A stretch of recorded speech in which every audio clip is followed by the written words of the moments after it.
Sabi ng lolo ko, "Apo, kung saan ka man makarating sa buhay, huwag mong isipin na mataas ka na. Dapat isipin mo palagi na nakaapak ka palagi sa lupa. Life is too short, kaya good vibes lang palagi.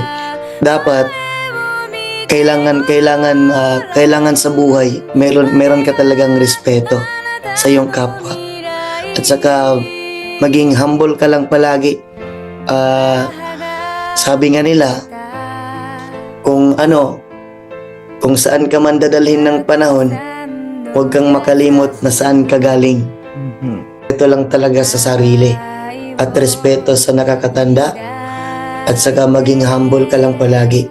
Kung ano man yung marating mo, huwag mong masyadong ipagsabi-sabi sa mga kahit saan. Kumbaga, ikaw lang ang nakakaalam sa sarili, at saka sundin mo yung nasa puso mo.